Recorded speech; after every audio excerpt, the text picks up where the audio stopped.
Estamos rodeados de plásticos y sí, sobre todo los de un solo uso es algo tremendo, porque vos pensás que nosotros por ahí lo usamos 15 minutos y después está 500 años hasta que se degrada, entre comillas, porque en realidad no es una degradación biológica, o sea, no se biodegrada, puede tener una degradación física por acción de la luz o de la temperatura, o sea, de fenómenos físicos, ¿viste?, de otros factores, pero tarda muchísimo, muchísimo en descomponerse. Y justamente esa descomposición física o química eventualmente, cuando se combina con alguna otra cosa que esté en el suelo, por ejemplo, o en el mar, es muy peligrosa porque cuando se va haciendo pedacitos, vos sabés que están lo que se llama microplásticos y todavía más chiquititos lo que se llama nanoplásticos, que son partículas muy, muy pequeñas. Ahora te voy a contar porque el riesgo es tremendo.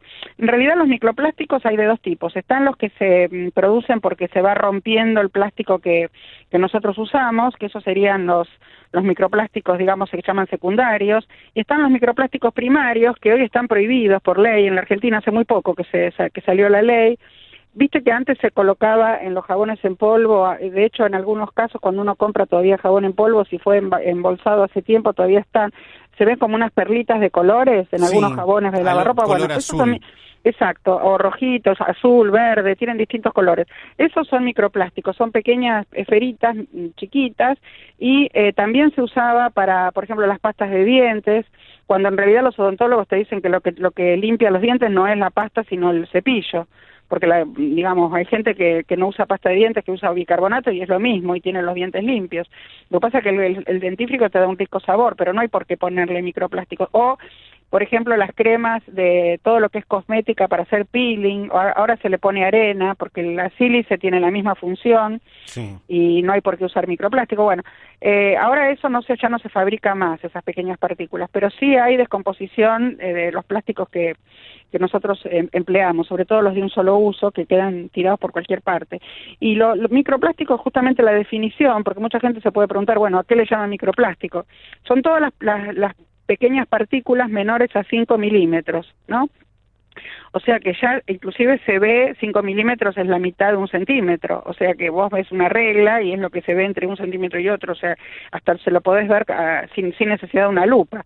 Pero lo más peligroso todavía, y eso es una novedad de este año, es salieron un par de estudios, o 3 estudios, mejor dicho, que ahora yo te voy a comentar, en 3 revistas internacionales muy importantes, científicas, que hablan de la nanoescala. O sea, la nanoescala, o sea, es que el nanómetro es la escala, digamos. Un nanómetro es cuando no sé si la gente sabe lo que es 10 a la menos sexta, es 0,0000, o sea, es 10 a la menos sexta milímetros y 10 a la menos 9 metros, ¿no? O sea, es 0,6 ceros, ¿no? 1, o eso en milímetro, o 0,9 ceros en metro. Bueno, son escalas que solamente las podés ver con microscopios electrónicos muy especiales, que son los que se usan justamente para transgénesis, para biotecnología. Entonces, como ahora ya tenemos esos microscopios, la tecnología avanzó muchísimo, se pudieron hacer estudios que a partir del 2022 se encontraron cosas, pero a mí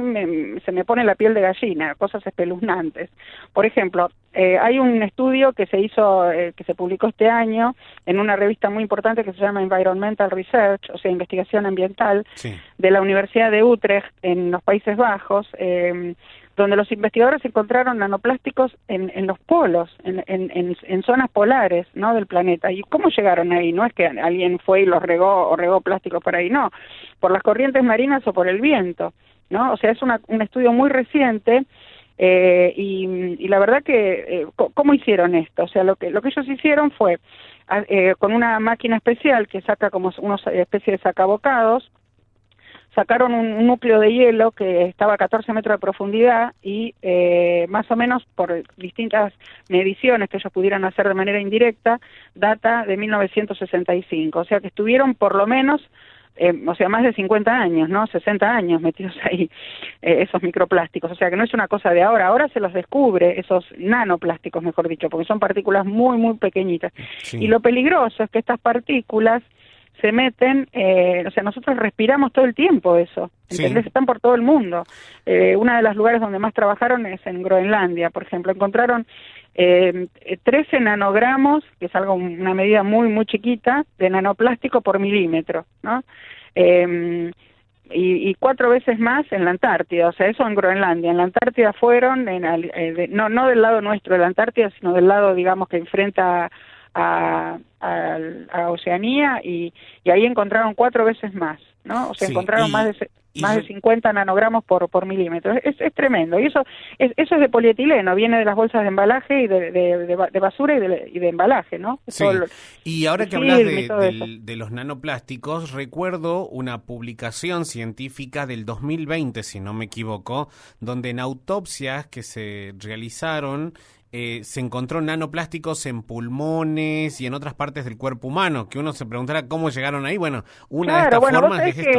Justamente, mira, me estás dando el pie, agarro el guante de lo que me acabas de decir, porque justamente un investigador que justamente es uno de los que dirigió esta investigación, que se llama Dusan Materik, que habló con el diario británico The Guardian, ¿no? Le contó, bueno, no solamente de la toxicidad y el problema que ocasionan los pulmones, sino que eso, digamos, yo me acuerdo que leí ese artículo hace unos meses, y a su vez me apareció, pues yo tengo una búsqueda avanzada en un Google académico, me apareció una búsqueda avanzada de la Universidad de Portsmouth en UK, en Reino Unido, donde más o menos estimaron que podemos estar respirando los humanos de distintas partes del mundo, depende del lugar y del viento que sopla y todo eso, pero estamos respirando entre 2.000 y 7.000 partículas de microplásticos por día, incluso dentro de casa.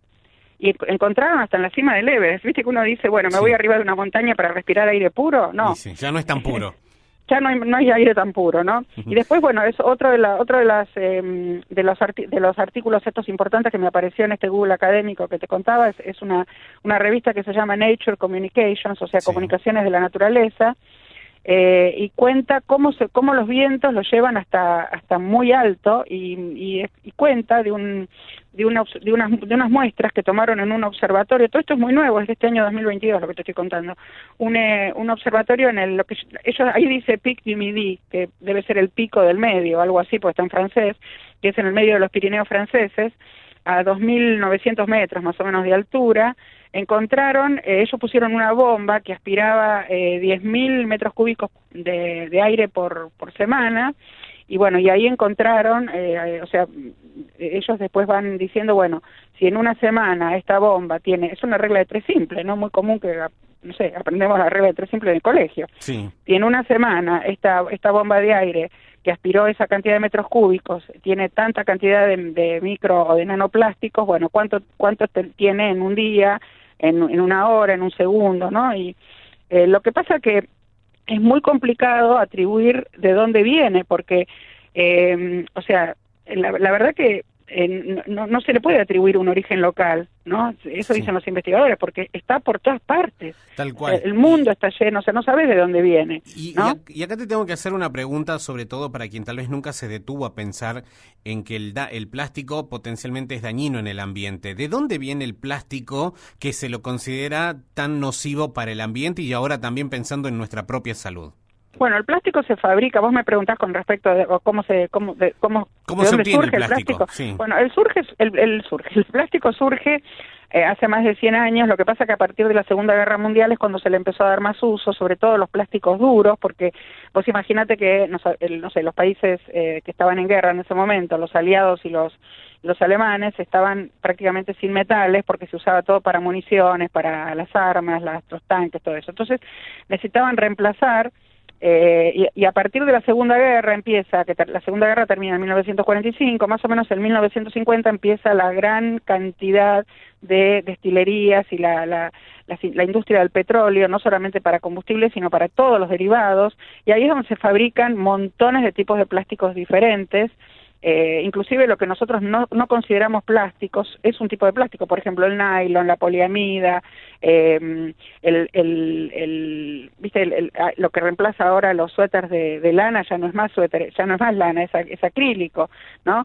Entonces, a partir del 55, del 60 empezó a fabricarse plástico. Yo me acuerdo que cuando yo era chica, muy chica, yo nací en 1957, los juguetes eran, las muñecas todavía eran yo tenía muñecas que eran de mi mamá, pero también alguna muñeca que me compraron a mí cuando yo era chiquita, todavía eran muñecas de de esas de porcelana, ¿viste? Sí. Cuando recién a los 6, 7, 8 años acá en la Argentina me empezaron a regalar muñecas de plástico. Bueno, y los juguetes de mis hermanos varones también, ¿no? Eran los soldaditos de plomo, los autitos Duravit. Vos sos mucho más joven, Gas, pero la gente que nació en la época que nací yo y te pueda estar escuchando se va a sentir identificada. Sí. Entonces, los plásticos realmente nos solucionaron la vida en muchos aspectos porque es más práctico, los envases no se rompen, pero la verdad es que nos ocasionan sobre todo los que son de un solo uso, nos ocasionan un problema tremendo, porque la tierra ya no resiste más, o sea, el mejor residuo es el que no se genera. Y una cosa importante que ya te dije en otras ocasiones, pero que, como dice una conductora muy mayor de la televisión argentina, el público se renueva. Sí, lo voy a volver a comentar. El mejor residuo es el que no se genera, porque cuando la gente piensa, bueno, yo total llego al punto verde y reciclo. ¿Sabes cuánto resuelve el tema de la basura, el reciclado, a nivel mundial como promedio? El 7% de los residuos plásticos. Sí. O sea que es nada, realmente. O sea que tenemos que tratar de evitar. Yo cuando digo que no genero residuos en mi casa, mis amigas me miran, yo tengo amigas de otras profesiones, una contadora, una escribana, otra abogada, me dice, no te creo. Le digo, vení a vivir una semana a mi casa y vas a ver. Yo compro todo suelto, ¿viste? En la dietética tengo locales por casa que te venden las cosas sueltas, llevo el tupper, te lo pesan y después te descuentan el peso del tupper cuando lo llevas a la caja con el producto que compraste, ¿no? Sí. A granel, o las bolsitas para las semillas de algodón, que me hice unas bolsitas especiales, y no compro ni snacks ni todo eso que vienen con esos envases de polipropileno, que la gente dice, bueno, lo pongo en una botella de amor. Sí, y la botella de amor después, ¿dónde va? Esto es un tema.